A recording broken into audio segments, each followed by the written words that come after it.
What up? I am Dustin Baker. This is VikesNow on YouTube, and we are 24 days away from the 2023 NFL Draft. It'll be 3 weeks away on Thursday. So this show is going into total draft mode. I think free agency on the whole was kind of okay experience. It wasn't anything too wild. I guess the acquisition of Marcus Davenport to me was a big surprise. I knew they'd get some kind of cornerback. Byron Murphy moves the needle. I was hoping to get more than one, but we'll have shows on that topic, especially after the draft if they don't get a cornerback or two. But yeah, free agency is in the rear view. There's some big issues to resolve league-wide, like the culmination of the Aaron Rodgers trade to New York Jets, or where the hell does Lamar Jackson go? And that Odell Beckham probably needs a home, at least for big name vibes. That's kind of a big deal. But we are in full draft mode. Right now, I'm going to present my 5 from the hip draft theories, which I've asked Josh Fry to come up with his 5 for Wednesday. And you guys and gals can check that out. So here's why I call them from the hip draft theories. Before free agency, if you're a Vikings fan or a Vikings analyst or a Vikings obsessionist, you really don't know what to expect in the draft. However, when free agency is now 3 weeks in the rear view, the puzzle has come together substantially. And I know teams shouldn't draft for roster need in the draft. You always get the best player available no matter what. Firmly get it, firmly endorse it. But let's face it, you are going to use the draft to fill out your roster, at least for depth purposes. So these theories that I'm about to present are ones I've been wrestling with that I thought I had a handle on heading into free agency. But now as you see those chips fall, this episode could have been called Draft Mysteries, and then these are my theories to placate those mysteries. To kind of figure out how is this roster going to look now that we know how the depth chart has been stacked with free agents and the guys that have left, from Cameron Dantzler and Adam Thielen, Eric Kendricks, Dalvin Tomlinson, Patrick Peterson, Irv Smith, Duke Shelley. A lot of dudes left and a lot of expensive guys left, and then the free agencies that came, agents that came aboard should start, like Byron Murphy, Marcus Davenport. But because this episode is me talking out loud of things that I can't figure out about the team, and therefore I've formulated theories from the draft to help solve these roster pieces that are part of the puzzle. So they're kind of in order of likelihood. When we get to number 1, I'll pound it home that I'm almost guaranteed it'll happen. But the first couple are just fringe theories of how I think it could shake down. So the big lead up, probably unnecessary. Here we go. The first one is the Eagles at number 10 theory. What the hell is that? Well, we've talked, you and me together, have talked ad nauseum about the feasibility of planning for a quarterback after Kirk Cousins right now. The Vikings have a golden opportunity. If they find a way to finally do this, I will be elated. They have Kirk Cousins in the quarterback room for one more season, and it's the first time since he got here in 2018 that he only has 1 year left remaining. The usual happening about early mid-March is he gets extended. That did not happen this year. And in the grand scheme of the offseason, that's probably the biggest news of Vikings football for future trajectory, is that Cousins is not committed, attached, or glued to the roster beyond 2023. It signals an exit ramp for the new leadership regime. Now, if Cousins shows up and they go 14-3, win a Super Bowl, then you can just sign him back. At this time next year, bring him back for age 36 and 37, great, hunky-dory. But it appears that they're not going to do that, right? Because they would have already done it by now, and it's very rare for a quarterback to go on the final year of his deal, especially one like Cousins who, whether you like him or you don't, he's accountable for 30 touchdowns and 4,500 passing yards last year, and that doesn't wiggle. It's always there. But the Vikings right now, if they want to, can plan for the guy after Cousins, and that is drafting the guy, whether it's a mid-rounder, first-rounder, or some undrafted dude, and have him sit right now for 1 year so that when Cousins is a free agent and probably goes to the 49ers at this time next year, you can say, here are the keys, good sir, Anthony Richardson, Will Levis, Dorian Thompson-Robinson. You are the guy right now. If the Vikings don't draft a quarterback, we're just We're gonna deal with it when we get there, fellas. That's what would happen, because Nick Mullins is not going to be trusted to be the QB1, I hope. So they have to do something. So my Eagles at 10 theory, here it is.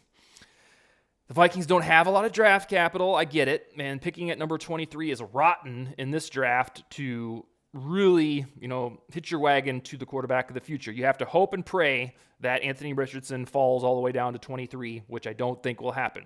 So the Eagles at 10 theory. This is exactly the same draft spot that Patrick Mahomes was plucked out of the 2017 NFL draft. He was the 10th overall pick, and the Chiefs sent 2 firsts and a third to get his services.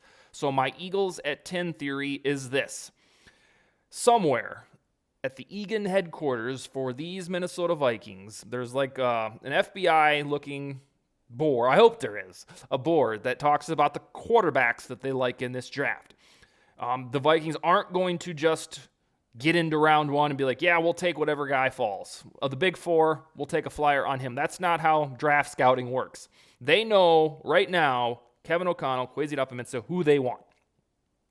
And if that guy, we'll just say it's Anthony Richardson, if that guy falls and is not in the top 5 or even top 8, if he gets to the Eagles pick at number 10, the Vikings have to get in front of the Titans if they're still there. Because Titans, Ryan Tannehill and Malik Willis, not encouraging for 2023 and beyond. So I have a firm belief that if there's going to be a quarterback splash, a trade up the board, it's going to happen with the Eagles. Adofo-Mensah already has a relationship with them. That's where he got Jalen Reagor, for better or worse, from last summer. So this would involve probably the same package that was needed to get the pick that drafted Patrick Mahomes 6 years ago.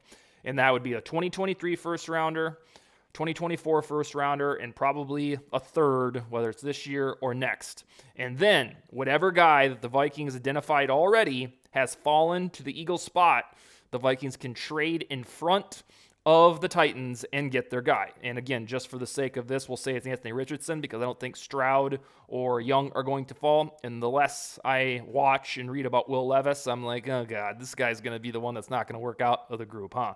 So I'm not putting his name in the bunch. You might love him, and that's fine, and he might be great. But my old disclaimer, or continual disclaimer, is these big 4 quarterbacks, it is absolutely guaranteed that 1 or 2 of them are not going to be good. And it's up to you to figure out who that's going to be. So the Eagles at 10 theory says that you don't have to trade all the way up in the top 3 and give up 3 first rounders plus another third to get the guy. If he falls to number 10, I can see the Vikings striking at number 10 with the Eagles to get in front of the Titans, and boom, you have your Anthony Richardson or your Will Levis who can sit behind Big Kirko for a season, and then it's all his at this time next year, or at least we'll getting ready for it in the offseason. So that's number 5. Number 4 is that perhaps this team and this offense is undergoing a 49ers-ization. We haven't seen the WR2 signed, so they either love KJ Osborne, which is possible, or they're waiting to draft a guy with the 23rd overall pick, a wide receiver. Quentin Johnson, Jordan Addison, Zay Flowers, or Jackson Smith and Jiba, however you say it, from Ohio State if he falls all the way to 23. But here is the theory. What if they're fine right now? What if they've decided, because they've added a run-blocking tight end in Josh Oliver, they've somehow re-signed C.J. Ham, they probably looked at the autopsy of the 2022 season and said, we only ran the ball 3rd least in the NFL. We need to run the ball a little bit more. We don't have to go back to the Zimmer era, but we need to control the clock and run the football. And in the 49er-ization theory, it would be that the offense right now, on paper, the depth chart you pull up on Vikings.com, that's fine. That's the way we're rolling. And we don't need to draft Jordan Addison. We don't need to draft Zay Flowers, Quentin Johnson. No, we like KJ Osborne as our WR2. And that would mean, because they already have TJ Hawkinson on the roster, this top 5 tight end, that KJ Osborne doesn't need to be Chris Godwin WR2. He's just a decent WR3 who's been promoted to WR2, kind of in the ilk of Brandon Ayuk in San Francisco. And then the Vikings can just style their offense kind of like the 49ers, and that would be, leaning heavy on Dalvin Cook if he's still here, or Alexander Madison, and then you have, Jefferson in that Debo role. Not the way that they play, but in terms of the targets. Kittle and Hawkinson.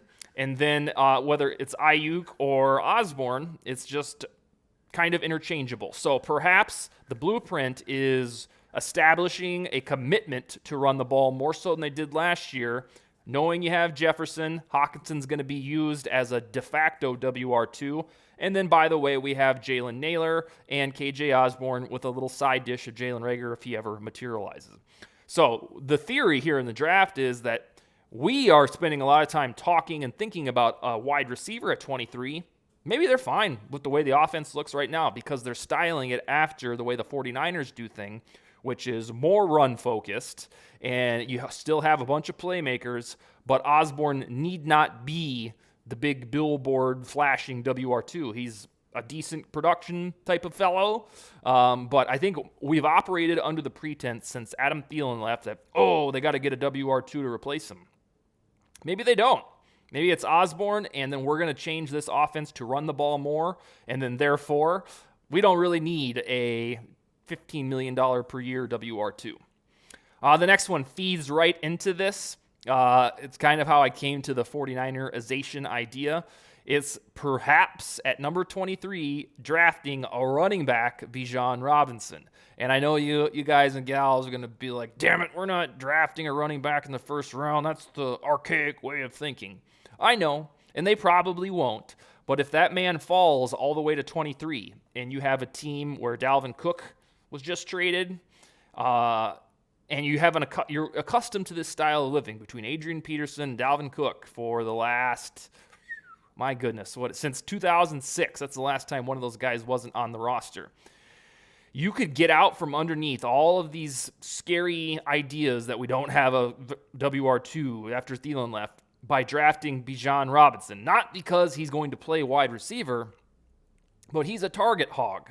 If you're going to get the best running back in football, who most think he's going to be from day one, then put him on the Vikings, trade Dalvin Cook, and you have even more of a 49ers style of offense because, McCaffrey would be the Bijan in the Vikings offense. So that's how it would work is if Dalvin Cook is traded during or before the NFL draft and re-signing Alexander Madison was just a thing to do, not an RB1 solution, perhaps Adolfo can't pass on Bijan at number 23, and then your offense goes to a sandwich, a threesome of Justin Jefferson, TJ Hawkinson, and Bijan Robinson.